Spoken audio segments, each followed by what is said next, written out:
नमस्कार। Kids and parents की खूबसूरत दुनिया के मोटिवेशनल सेशन में मैं सोम आप सबका स्वागत करता हूं। सपने, ड्रीम्स, इस शब्द से तो हम सभी भली भांति परिचित हैं और अक्सर इसके बारे में बातें भी करते हैं। कई बार सपनों को पूरा करने के प्रयास में हम आउट ऑफ द एथिक्स जाकर कुछ अनावश्यक समझौते भी कर लेते हैं। पर मेरा आप सभी से एक प्रश्न है, सोच समझकर ईमानदारी से स्वयं को इस बात का उत्तर दीजिएगा।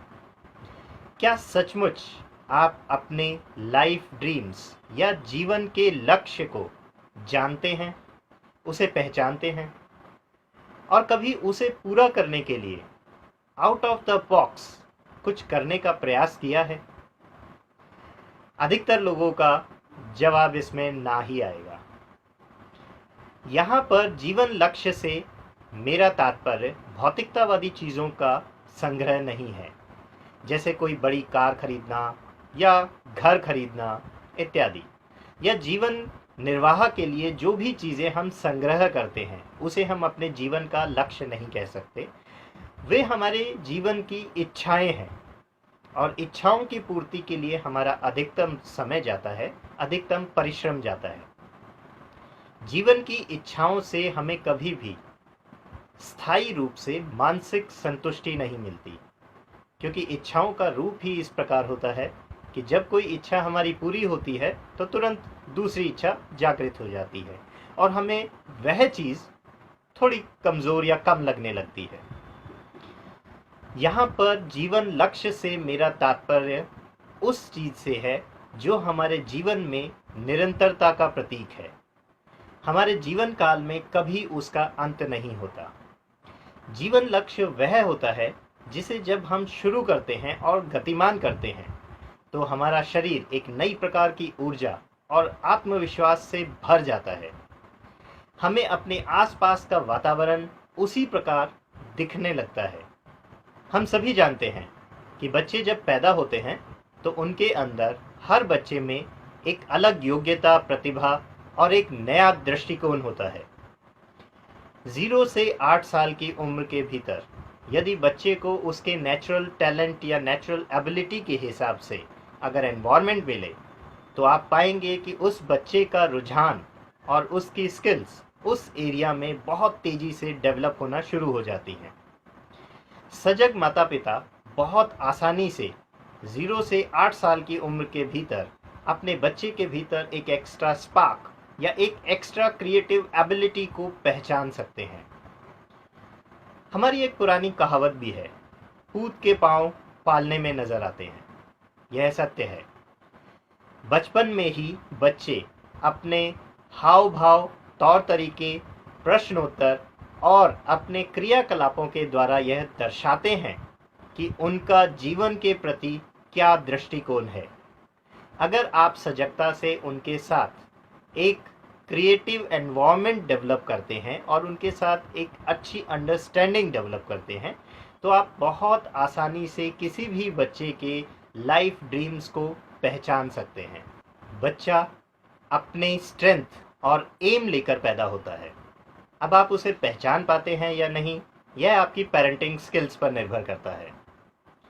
0 to 8 साल की जो उम्र है वो बच्चों के सपनों की नींव मानी जाती है। उस नींव को जितना आप सुदृढ़ करेंगे, इमारत उतनी ही शानदार होगी। बहुत से पेरेंट्स हमारी सोसाइटी कल्चर या एजुकेशन सिस्टम के हिसाब से अपने बच्चों की एनर्जी को डाइवर्ट कर देते हैं। ऐसा करने से एक जीनियस भी एवरेज में कन्वर्ट हो सकता है।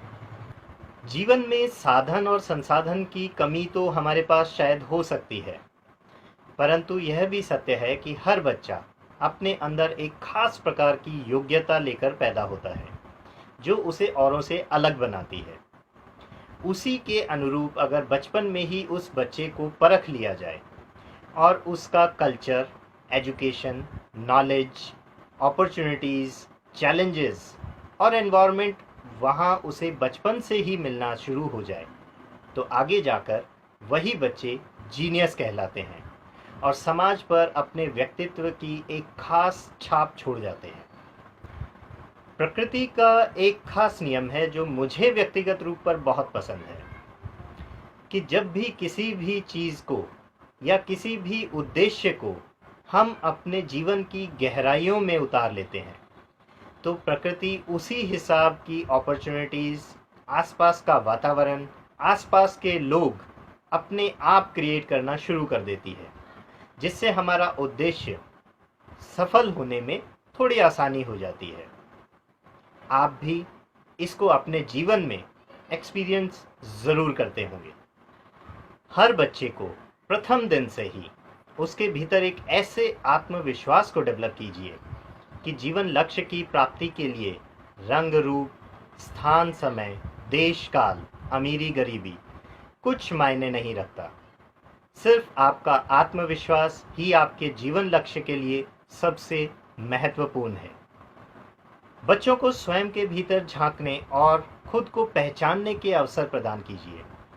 भौतिकतावाद और सामाजिक कुंठित मानसिकताओं से परे उसे स्वयं की ताकत का एहसास दिलाइए।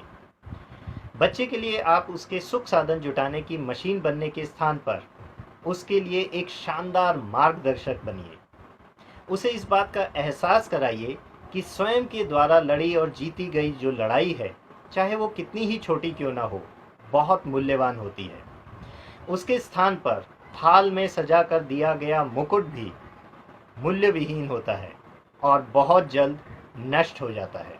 बच्चों को हर चीज़ के लिए ज्ञान अवश्य दें, परंतु उसकी जो नेचुरल टैलेंट या नेचुरल स्किल एबिलिटी है उसमें मास्टरी हासिल करने के लिए उसको ऐसी अपॉर्चुनिटीज़ क्रिएट कीजिए, उसके सामने ऐसे चैलेंजेस क्रिएट कीजिए या उसके सामने ऐसी एजुकेशन या नॉलेज शेयर कीजिए जिससे बच्चा उन चीज़ों के प्रति और ज़्यादा सजग होकर उसमें इन्वॉल्व हो सके। एक चीज़ बच्चे में बचपन से ही डेवलप करना सबसे ज़्यादा ज़रूरी है, वह है सेल्फ डिपेंडेंसी।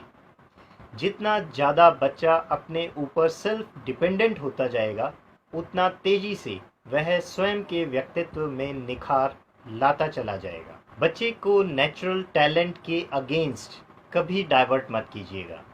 इस बात का एहसास आप स्वयं कर सकते हैं कि यदि आज आप अपने नेचुरल टैलेंट के अगेंस्ट उसके विपरीत कोई कार्य कर रहे हैं तो उस पीड़ा को आप भली भांति समझ सकते हैं। अब यह आपके हाथ में है कि आने वाली जनरेशन्स को आप यह आगे कंटिन्यू कर पाते हैं या नहीं। 0 से 8 साल का जो समय होता है वो बच्चों के जीवन को शेप करने का सबसे शानदार समय है। इस समय में उसके साथ आप क्वालिटी टाइम स्पेयर कीजिए, क्वालिटी इंफॉर्मेशंस शेयर कीजिए, उसकी सेल्फ डिपेंडेंसी उसको डेवलप कीजिए, बच्चे के नेचुरल स्किल्स को माइन्यूटली मॉनिटर कीजिए। आप उसके एक अच्छे गाइड बनिए, कमांडर नहीं। बच्चों की सेल्फ आइडेंटिटी को विकसित कीजिए और उसके अलावा उन्हें एक शानदार डिसीजन मेकर बनने में भी उनकी मदद कीजिए जो उनके जीवन में बहुत काम आएगी। फिजिकल, मेंटल, इमोशनल और एक्सप्रेशन, ये जीवन के 4 पिलर्स हैं। माता पिता को इन चारों पिलर्स को इक्वली बैलेंस फॉर्मेट में ही डेवलप करना होगा, तभी बच्चा एक शानदार व्यक्तित्व के रूप में निखर कर आएगा और वह भीड़ से अलग नजर आएगा। यूं तो पैदा होते हैं हजारों लाखों रोज, पर उनमें से कोई एक सदियों तक याद रहता है। भीड़ में गुम हो गए तो वो जिए ही क्या, इतिहास तो सिर्फ जीतने वालों का याद रहता है। हमारे पास कुछ ना करने और रूटीन फॉर्मेट को फॉलो करने के हजारों बहाने हो सकते हैं, परंतु बच्चों के जीवन में 0 से 8 साल की उम्र एक ही बार आती है जहां उनके पूरे जीवन को हम शेप दे सकते हैं। आपके हाथ में है कि आप इसको किस तरह इस्तेमाल करते हैं। आइए खुद को कुछ तकलीफ देते हैं, कुछ तो नया करते हैं। बच्चों के साथ बच्चा बनकर एक बार फिर अपना जीवन जीते हैं। मोटिवेशनल पेरेंटिंग के अगले सेशन में हम बच्चे और इतिहास इस टॉपिक पर चर्चा करेंगे। तब तक के लिए हैप्पी पेरेंटिंग। नमस्कार।